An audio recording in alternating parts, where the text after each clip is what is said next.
Okay, I'm really pleased to introduce the newest member of the Department of Molecular Biology, Dr. Xiaofeng Qi.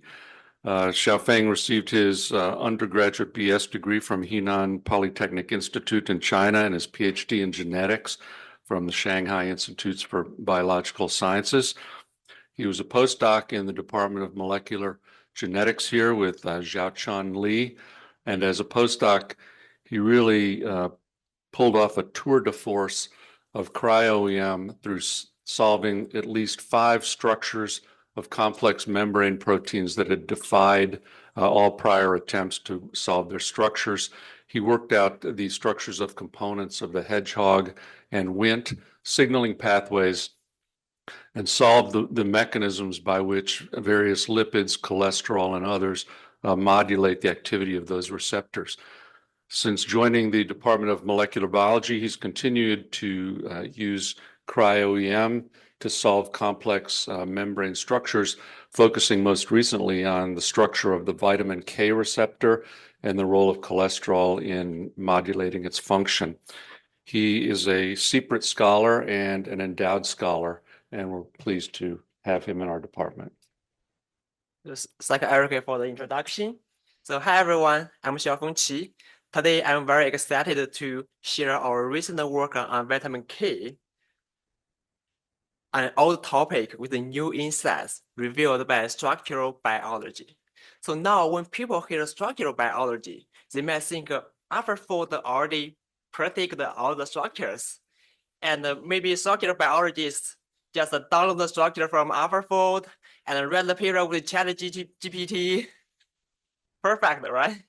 Although it's not true. I wish my life could be that easy. So in fact, the structure is just our starting point. Our main goal is to understand the biology behind it. Either discovering new biological mechanism or finding ways to develop the new reagent for the disease treatment. During my postdoc training in Dr. Xiaochuan Li's lab in the Department of Molecular Genetics here, I mainly focus on the cholesterol-related signaling and metabolism.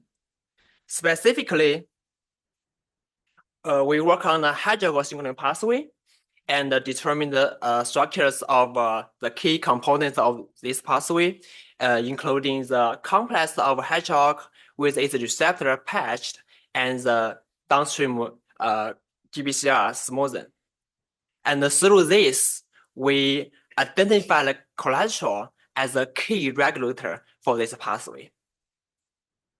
We also developed an anti-patched antibody that could potentially be used for the treatment of cancers involved in this related to this pathway.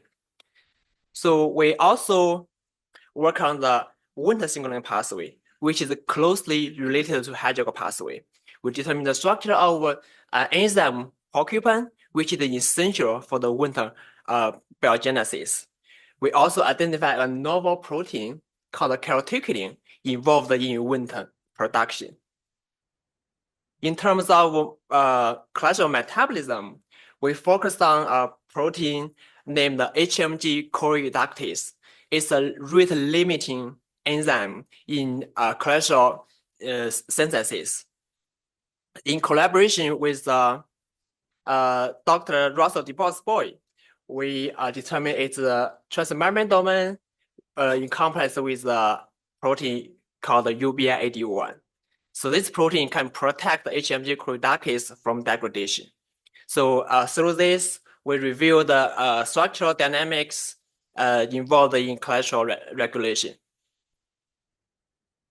So interestingly, UBI81 doesn't just protect the HMG choreoreductase from degradation, it's also involved in vitamin K metabolism. There are 2 major forms of vitamin K in nature. Vitamin K1, mainly found in plants, and the vitamin K2, the dominant form in animals. So in animals, UBI81 can convert vitamin K1 to K2. So this led me wonder, is there any potential link between the cholesterol and the vitamin K pathways. And that's the time vitamin K became one of our major focus in my own life. So why do we need a vitamin K? In our bodies, vitamin K goes through a cycle. It's first converted to its reduced form, which can serve as a cofactor for an enzyme in the ER membrane called vitamin K dependent gamma carboxylase, or GGCX. This enzyme can carboxylate the specific glutamic residue in the vitamin K dependent proteins and convert glutamine to a GLA protein, GLA residue, which contains an additional carboxyl group. In this process, vitamin K gets oxidized and then reduced back to the original form by another enzyme called VKOR. So there are over 10 vitamin K dependent protein identified in human so far, and the most well-studied proteins are coagulation factors. That's why we need a vitamin K. Deficiency in vitamin K typically cause the bleeding disorders. Other proteins, including the bone GLA protein, referred to as BGP hereafter, and several others.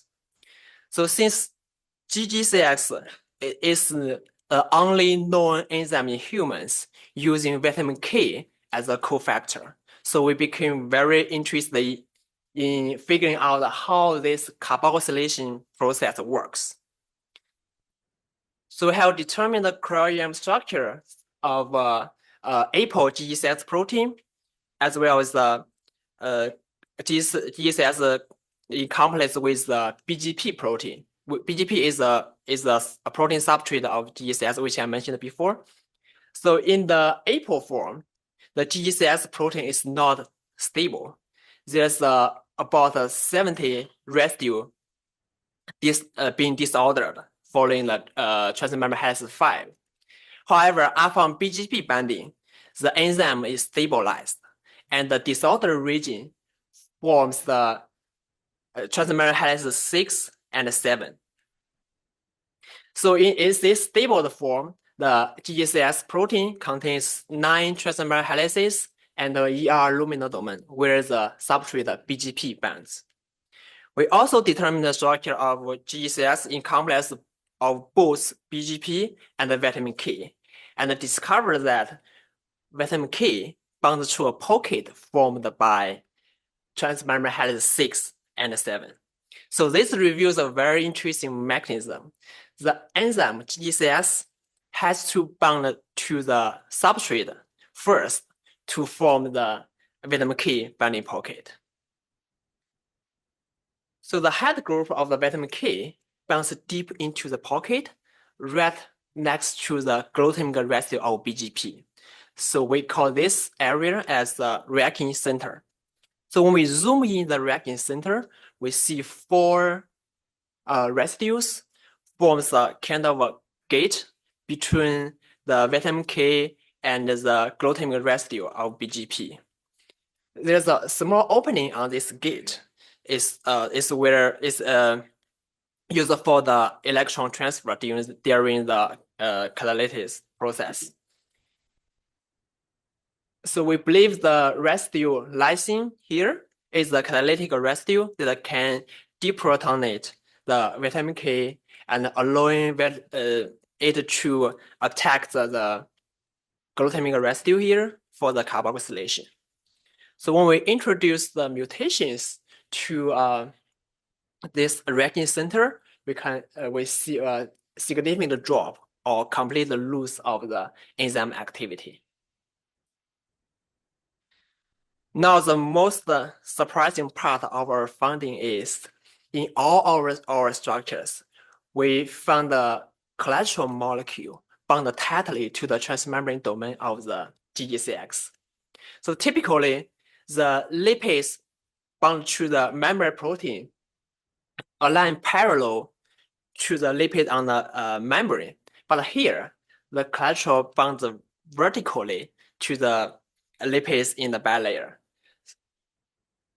So we also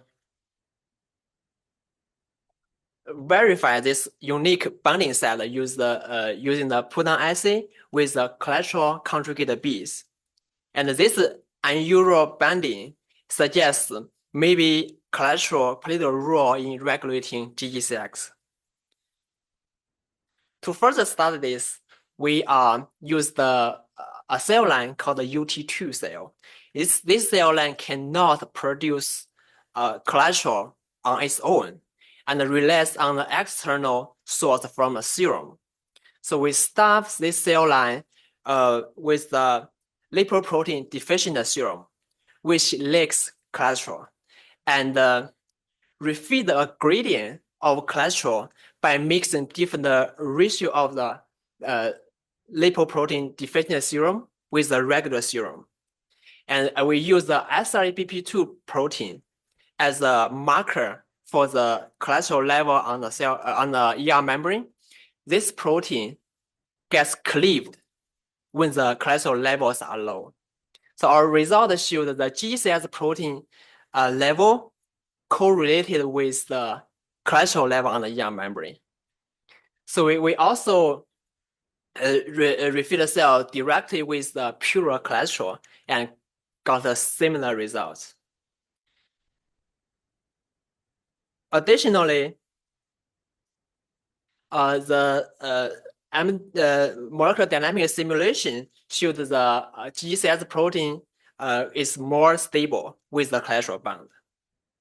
So based on all these results, we propose a working model for the GCX protein. So the cholesterol can stabilize the transmembrane domain of the GCX, except for the transmembrane helix 6 and 7.